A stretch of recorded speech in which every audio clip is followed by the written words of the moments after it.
In today's video, I'll be sharing with you some tips on how you can simplify your money. I'm Tosh Patterson, and I help women remove digital, physical, and mental clutter so they can make space for more pleasure.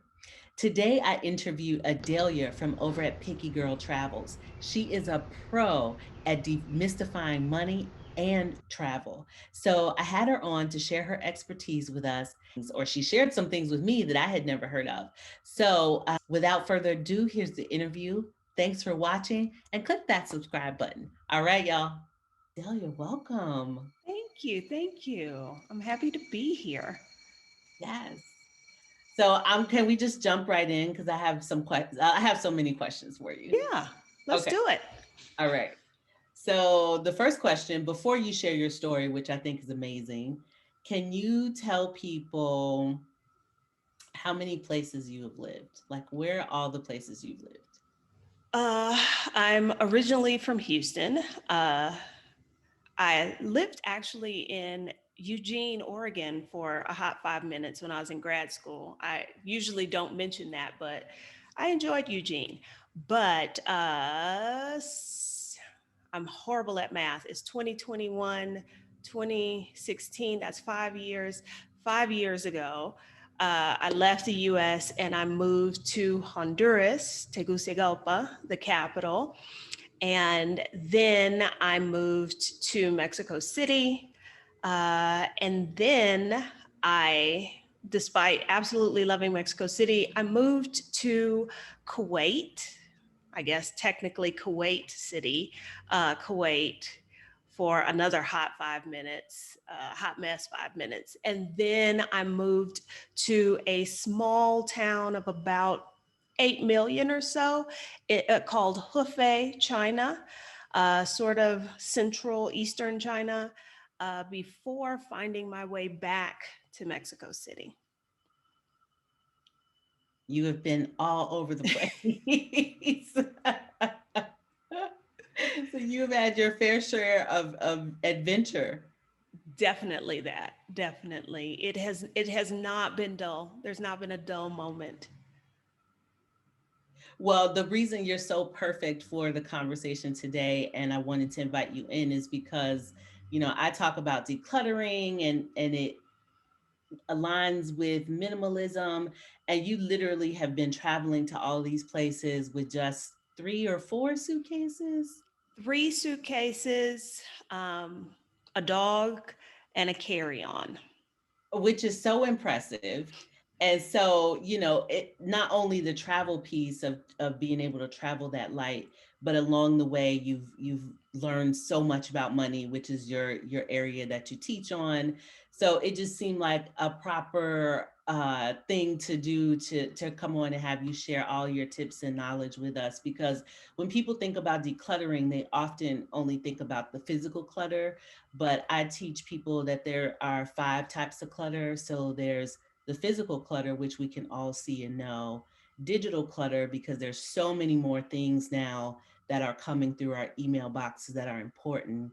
Um, the mental clutter that we have in our minds from all the things we need to do, emotional clutter, i.e. relationships that are taxing, and then financial clutter. And so, that's a lot of different types of clutter that really is impacting our lives, but we just don't acknowledge it. And the one thing I don't share with people is that for a few years, I did work with a small company and I was doing accountability with people around their money and helping them unclutter it and simplify it and get clear on the numbers. Like, how much debt do you have?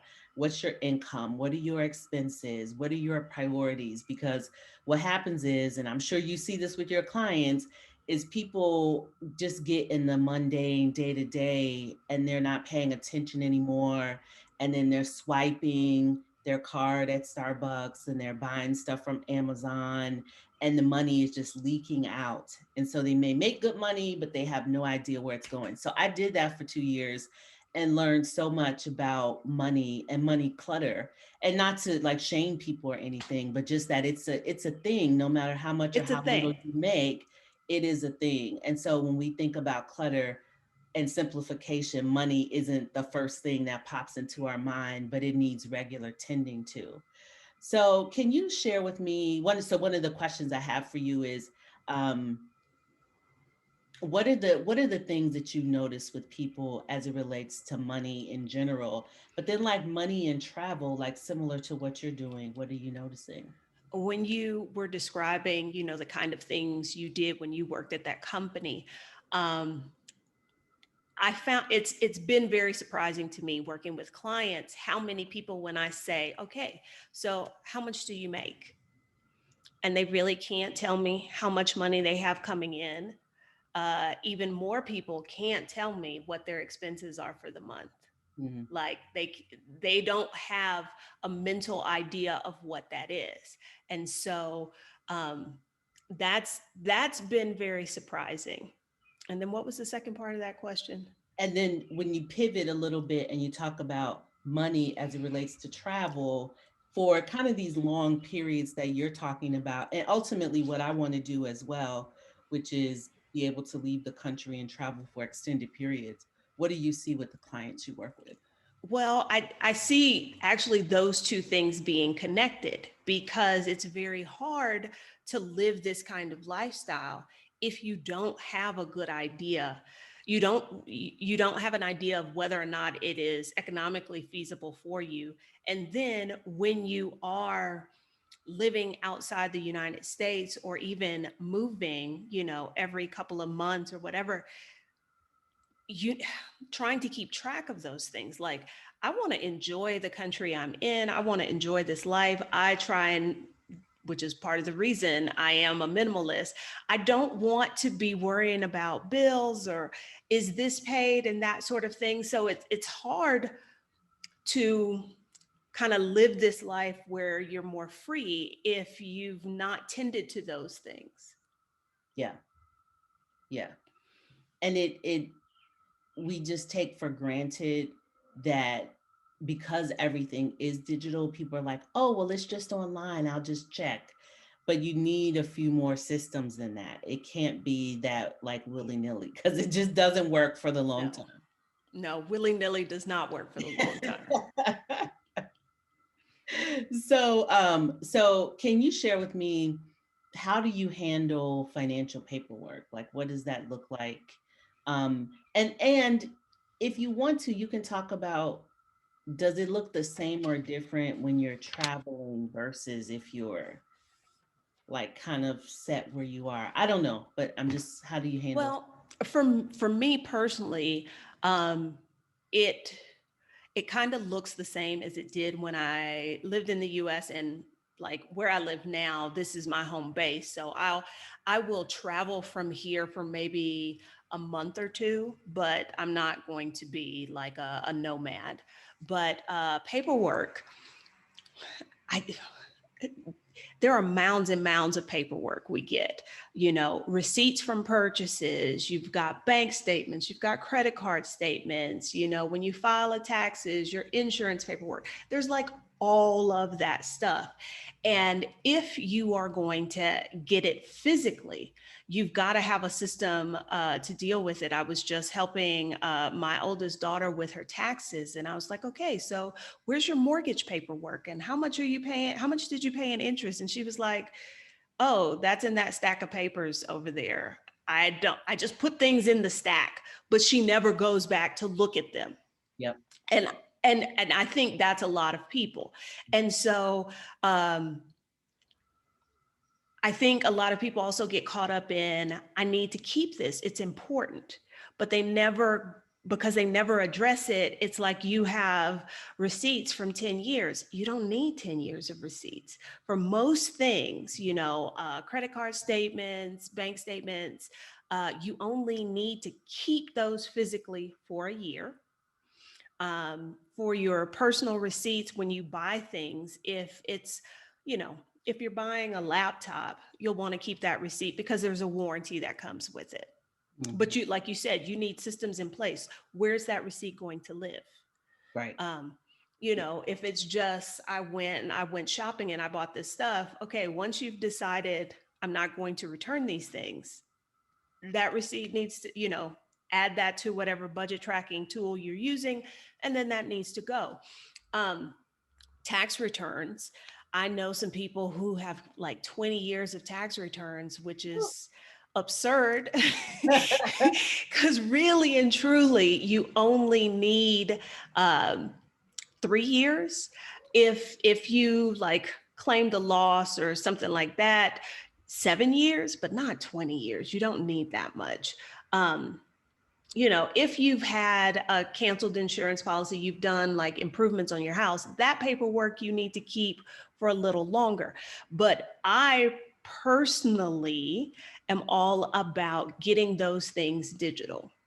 One, because it's better for the environment. And two, I don't want all that mail Right. that I then have to go through and figure out what to do with. And so I prefer electronically. But you can run into the same issue of your bank emails you a PDF of your statement, and then you've got 27 emails sitting there. So I like, myself personally, I like to use this. I use OneNote by Microsoft. Mhm. Like I do OneNote and OneDrive Okay. because everything syncs to the cloud. Worst case scenario, something happens to my machine, I can log in somewhere else. I can still access those files. But Dropbox, Google Drive would be where I would store those electronic files. Well, let me throw in, so that's one option. I love what you're saying. And another thing that people could do is create a folder within their email account. And so if you are getting digital like mortgage statement and bank statements and stuff, and you want to keep them for whatever reason, you could have a file within your email and just drag those emails into that folder. Heck, Um, if you have Gmail, you can create a rule. Yes, that every time it comes, it just pops in there. Yeah. Yeah, which it would make your life so much easier. But the one thing I do want to say is that I think it's important that if you decide to keep things in the digital format, that you have a way that you're storing it beyond just Google Drive. Like, so something you pay for, like a Dropbox or a cloud service, because Google could just be like, Well, we're that kicking is you off. that's very true because Google has a history of that, which is part of the reason I use Microsoft. Mhm. And I know people on different sides of the fence, but Google burned me with, I used to use, what is it, Google Reader, and Mm. they discontinued it and broke my heart. And like, I have very little trust in them, especially when they come out with a new thing. But yeah, you're right. Um, I, back in the day, once upon a time, I even set up like a hard drive backup, Mhm. but I found that I would forget, I didn't have it automated. So Yeah, I've moved away from that. And also because I don't have lots of physical things. Because of the life I lead, I lean more toward the electric. yeah, yeah. And I also want to say that to your earlier point, when you were talking about someone who has 20 years of taxes or 20 years of whatever, that's what starts to create the clutter, is that we aren't making time to actually go through and like shred and let go of the stuff that we don't need any longer. And I know like money paperwork, nothing about it is sexy or exciting. But it's one of those things where if you take care of it in smaller increments, then you can feel more grounded and have a better foundation because you actually know what's going on. One of the things I saw a lot is that people had just put their head in the sand. They're like, nope, I don't want to know. Don't tell me. Yep. I just want to swipe this card so I can go out to dinner or whatever. And it's like, no, you really, as an adult, need to make time, even if it's every 6 months or once a year or whatever, to like really pay attention to what is your system for taking care of your paperwork. If you're going to keep it physically, then give it a home, which you were saying earlier, like give it a designation, not in a pile, but in a drawer, in a place, in a binder. Or if you're going to keep it digitally, to know that you have access to it in multiple ways. So not just your email and Yes, not just Google folder, but actually like a Dropbox as well, so that you can access it in multiple ways. Because when stuff goes down and you need it, you want to be able to grab it exactly. fast. Yeah. What were you going to say? No, when you said about people putting their head in the sand, it's like I just want to swipe this card. If I can pay for it, everything's fine. No, people, I've found that people don't really start to pay attention until the card gets refused, Yeah. and it's like roulette almost, Yeah. which, I guess I can see why the behavior continues, because if you've not had enough problem um, getting your card refused or whatever, you just kind of go along, and assume that everything's okay, but really we don't want to do that. Yeah, yeah. And, this point around paperwork is where so many people struggle. It feels overwhelming. And so my advice would be to just either designate a couple times a year, or to set once a week where you just sit down and look at it and kind of deal with it and start getting organized. Because we all like to receive and keep information in different ways. So I do think you have to spend some time figuring out what feels good to you, what makes sense to you, because what works for Tosh does not work for Adelia, does not work for, the next person. So we all have to like really spend some time dealing with it. Yeah, I'm a big fan of once a week, even if it's just 30 minutes. I'm a big fan of that. I really feel like everything related to your finances can become a whole lot less overwhelming if you just take that 30 minutes every week, you know, handle your receipts, go through your paperwork, look at, oh, these are the things I spent this week. Did I have any money coming in? Yeah. Yeah, and for me, that once a week is, I really am not, I do have a lot of mail and I don't love the mail, but it's better. I like certain things coming from in the mail. So what I do is all week when my mail comes, I don't look at it in the moment. I put it in a basket in my front entry. And then once a week, I sit down and go through the mail so that I'm prepared to pay the bills, to look at what's going on, to shred the stuff. And it's helpful to me to to do that.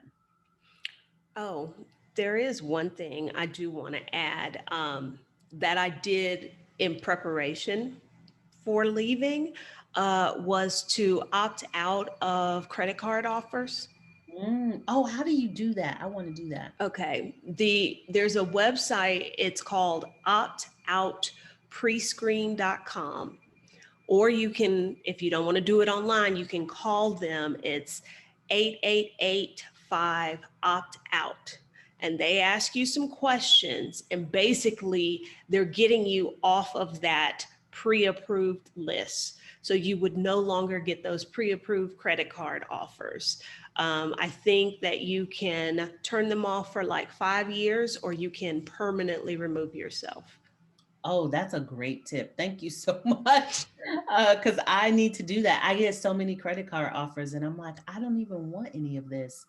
So thank you for that. So, Most okay, are welcome. you ready for the next question? Sure, go Okay. for it. So my next question for you is, what do you use to track your income and expenses?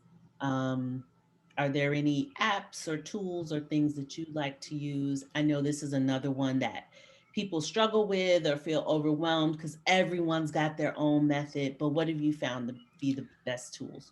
Yes. Because that's another, I see that very closely related with financial clutter, not having this idea of what's coming in. Mm. Like, you're getting paid, you're buying things, but you don't really have a good idea of what those numbers are. Personally, I use an app called Tosh Finance. Ooh, spell it. Uh, Spell it. TOSHL. Okay. Toshal Finance. You can use it on your computer. You can use it. There's also an app on my phone because I found that I am much better if I can put like, oh, I bought this, I paid for this Uber ride. If I can do it immediately in the moment, I am much better about tracking those things than remembering to do it later. One of the reasons that I like Toshal Finance so much is that you can enter expenses and income in multiple currencies. So when I am traveling, because I found how I discovered it is I had come off of a trip where I forget, I'd been in like 4 or 5 different countries and I had all these receipts. And I was like, so what am I going to have to physically look up what was the exchange rate this date when I bought this thing? Toshal does that for you. So Ooh. you pick a home currency. So for me, I use the dollar because that's what the majority of my bank accounts are in. And then as you're entering an expense, you get a whole list of different countries' currencies. You put it in that currency and it then converts it. And you get a different exchange rate depending on the date you made the purchase. Oh, that's wonderful. I love that. Oh, look, you just turned me on to one other thing I hadn't heard of before. So thank you. Yeah. And you can get reports. It allows a budgeting feature. So you can use it just to track things like that you do manually. You can create a budget so that as you spend things, you can see it's coming out of this category, that category. Um, I also like the report feature. So I've set it up that at the end of the month, they send me a report, they send me a CSV file. And in the for my most recent one for May, in the subject line of the email, it said overspent. Uh, How much did you overspend? quite a bit of what I had set my budget to be, but I bought some artwork last month, so that's not like a reoccurring thing. But I just laughed to myself when I saw that, and I was like, okay, Tasha, you're doing your job. You know, you're keeping me on my toes. Um, Pocket Guard is another one that I like. Very, very simple. It doesn't do multiple currencies, but it does a lot of the same things that Toshal does. Mm. Um, and I didn't mention this about Toshal Finance, but if you want it to sync with accounts, let's say you have credit cards or, you know, you're using your debit card and you would like those things to be synced, you can do that in the paid version. Oh, that's great. Well, see, and so you're like the app girl and you got all of that. And I'm a little old school. I like my little spreadsheet so I can go through each one and like check. But I think that's a good example of how just different things work for different people. Like I like And to be sitting at my desk with my mail and going through, and that's kind of a systematic way for me to approach it. But and like you said, systematic, you have to figure out what works for you. And I found that I was much better if I could record purchases when I made them. And mm, so it was a choice of, do I walk around with a notebook? And I was like, well, I take my phone everywhere, so let me see if there's an app that solves this problem for me. yeah.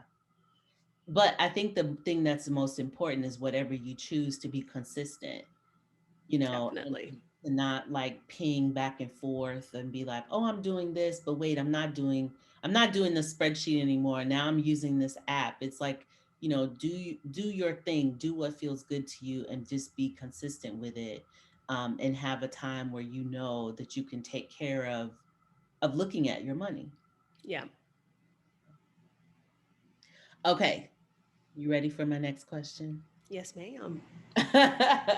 So how do you deal with, I'm sure you've seen this, I've seen this, subscriptions and accounts and different things like that people have that they may not know they have. And wait, before you answer my question, let me just say this story. I once was in a place where I did not know that I had two, what were they? Audible accounts. because I was just so, this was before I was, doing the stuff I was doing. And I was just so like moving quickly. And I had a work phone, like an iPad cell phone. And then I had my own phone. And I had purchased 2 Audible accounts on each device. Oh And I was goodness. paying 2 subscriptions. Oh my And not until I really like was slowing down and I was doing an analysis of my money. So I was the exact opposite end of the stream, right? Like I was just a hot mess. I wasn't paying attention. I was go, go, go, head in the sand. And then I started becoming more aware of what I'm doing. And I was like auditing my accounts. And I said, how in the world did I have 2 Audible accounts? Didn't even know, was spending, what was that, 30 something dollars a month on 2 accounts. It was just bananas. It was bananas. So I am no judgment, people. I have been where you are if you are there. We do not wake up this way like Beyonce. No, no, It takes, no, ma'am. It took some work to get here. yes, exactly, exactly. So let me ask the question again. Like, how do you deal with subscriptions, or how do you keep track of making sure you don't have excess accounts and things like that? Well, and that's part of why tracking your spending is so important. Whether you're going to be doing that on an app with a spreadsheet, however, because it's very easy to fall into the I just need to see how much money is left and know I'm good, as opposed to no, let's make, because I am like, it hurts my heart when you told me you were like paying twice. I'm like, I hate to see people pay unnecessarily. That's why I don't pay bank fees, because I shouldn't have to pay money to access my money. So anytime I'm paying extra, that hurts my heart. So it definitely goes along with tracking your expenses and knowing where the money is going, reviewing your auto pays. I am a fan of putting things on automatic payment because I don't want my life to be filled with administrative things. I want to be out living my life. However, you still have to, take a moment and look at that. And it's not just things like you having the 2 Audible accounts. It, you can have um, 10 bank accounts, and that having that unnecessary, I want to call it clutter, adds to that situation because, again, that's making things more complicated than they need to be. When things get more complicated, it's so much easier for things to get lost. Hmm. Hmm. Yeah, and it's hard to keep up with it, right? Like, what happens if the account falls below the minimum balance and you have to transfer funds, and the requirement for email logins and passwords? It can become pretty convoluted. Yeah.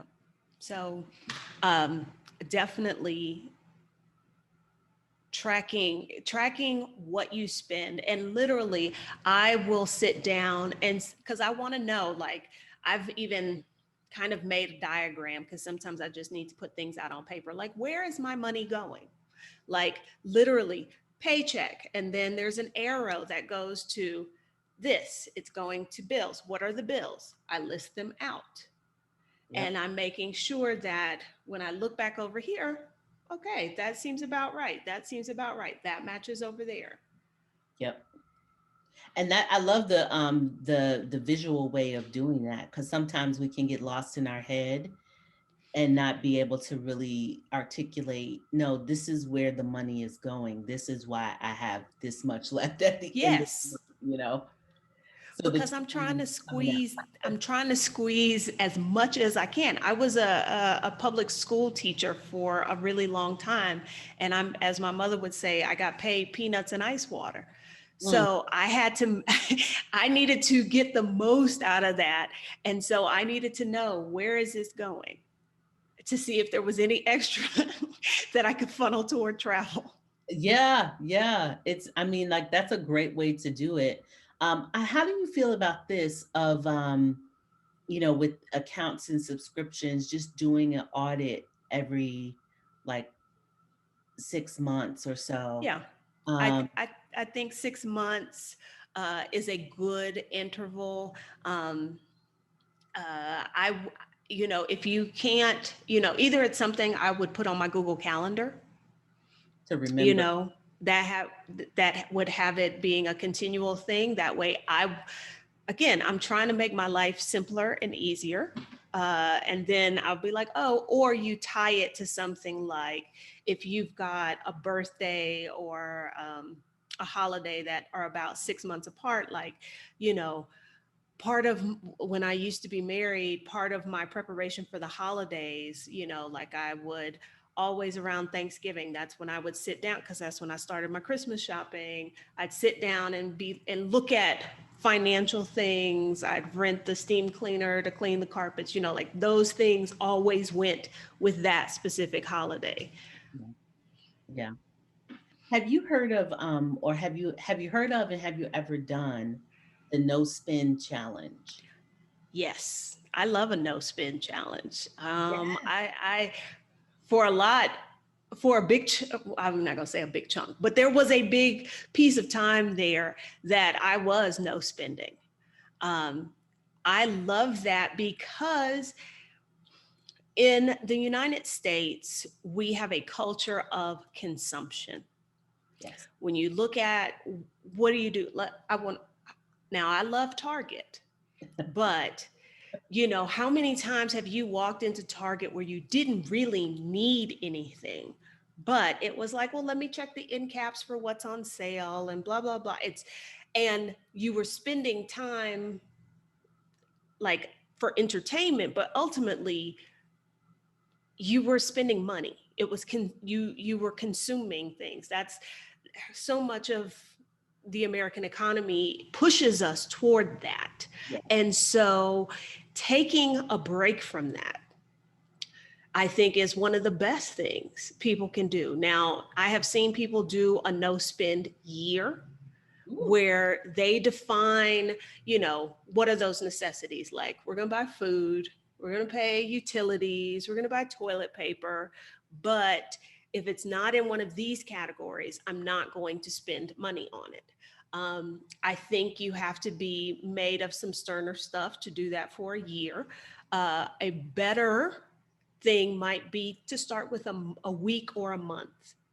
Hmm. And I think you'll all, in the process of doing that, you'll start to notice your patterns.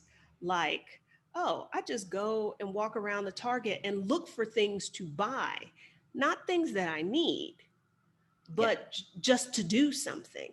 And you start to see what are those patterns of behavior and it also paints a picture about where the money is going and makes you kind of reassess um, how you're using the money, the income that you have.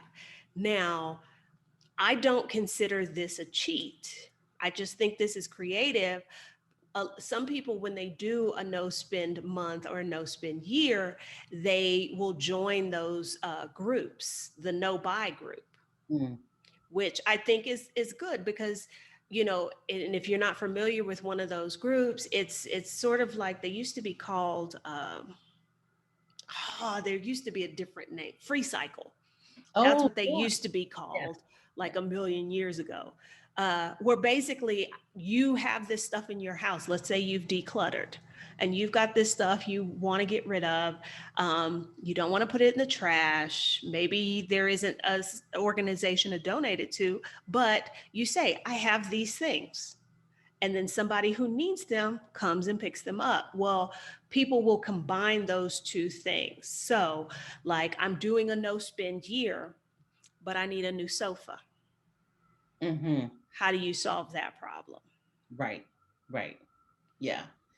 I actually did a no spin challenge, a 90-day no spin challenge earlier this year with my husband, and we were doing it in preparation of trying to leave the country, move to another country at the end of the year. So we wanted to use up the stuff that was it's in our freezer, eat up what's in the pantry, use up the toiletries, use up the Clorox wipes, like use all the things, right? And it's so amazing that most people have a small stockpile of something in their home, like 7 tubes of toothpaste or tons and tons of toilet paper or whatever. And so it was amazing that for 90 days, we really only had to buy a handful of things because we were using up everything that we already had. So it was kind of a dual purpose. It was using what we had, but it was also kind of like decluttering because now we don't have all that stuff that we need to get rid of or think of if we wait until the last minute at the end of the year to say, oh, we have all these things, we got to get rid of it. No, we start using it now and and get rid of it. You real well not get rid of it, use it. But use it. I, again, I think this is another piece of American culture. Not only are we taught to consume, we're also, I don't want to say, we're taught to collect. Yes. Like you're supposed to have excess numbers of things, and not always, you Yeah. know, not always. Yeah. And I love the book. We could probably have a whole nother conversation on this, but the book called The Year of Less is what turned me on to the whole no spin challenge world, and that you can use it really as a way to become better acquainted with your money and to stop the mindless spending, because it's so easy to go online like Amazon and other places too and just buy. And that doesn't even include when you're out and about and oh, it was only $1. It was only $5. It was only whatever.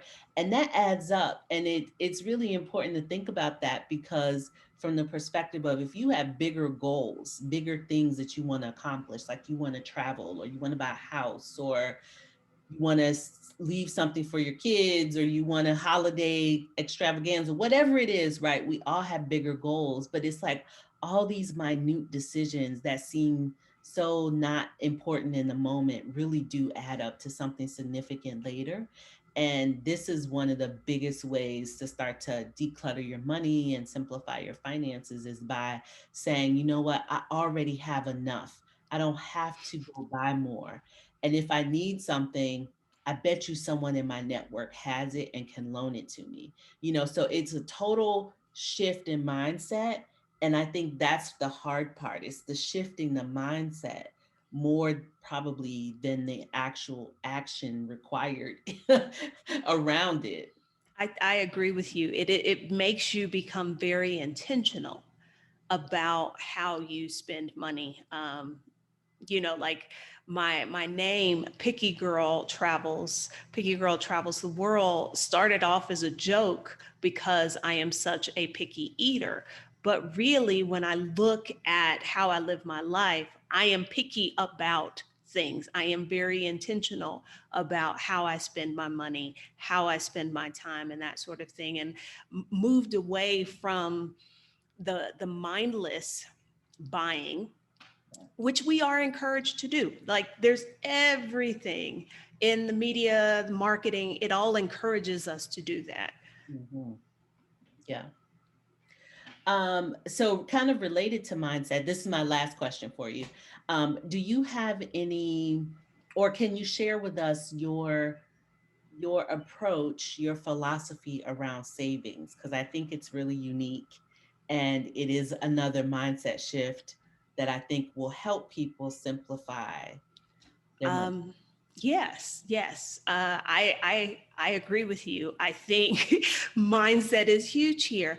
My philosophy is, and we hear people say this all the time, that you don't spend more than you make and you pay yourself first. But I think there's a gap somewhere between, yeah, I know I should pay myself first, but how do I do that? And so for me, I subscribe to the no budget, the anti-budget budget, where I save first. I am literally paying myself first. I have sat down, I figured out what is my goal. So when I was in the US, my goal was I wanted a life of travel. whatever that looked like, that was my priority. So how do I do that? How do I get the money for that? I determine this is how much money I'm putting toward that goal. Mm. Everything left, that's what I live off of. So a lot of people spend first and then save what is left. And I have turned that over. I save first and I spend what is left. I love it. It's a very simple thing, but once you wrap your mind around it, you're like, whoa, like it's a complete shift in priorities. And really, it has changed my life and it's what allowed me to be doing what I'm doing now. Yes. Which for the people in my audience who don't know exactly what you're doing now, give them like a little flash of it.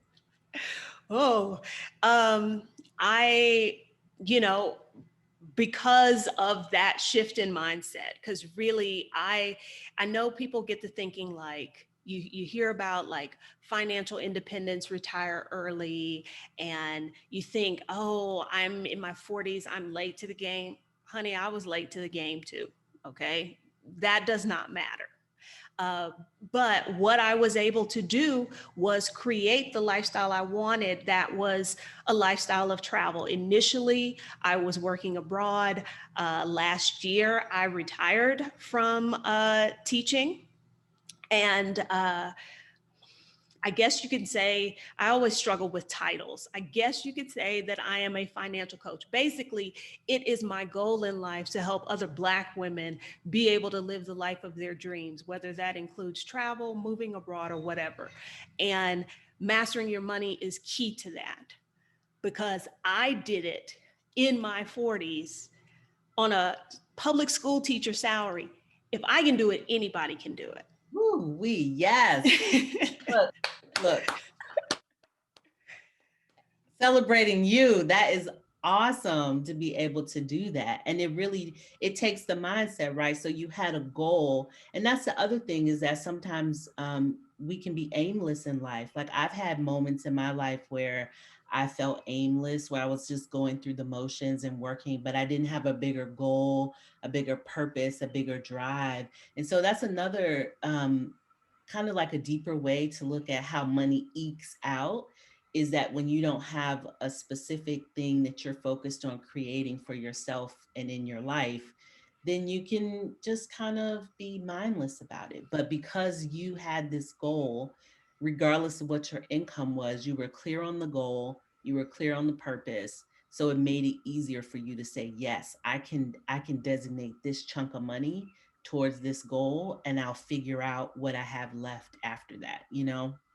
And I was okay with, I will make this work if that means, and as much as I enjoy my own space, if that meant I had to get a roommate, then that's what I was going to have to do.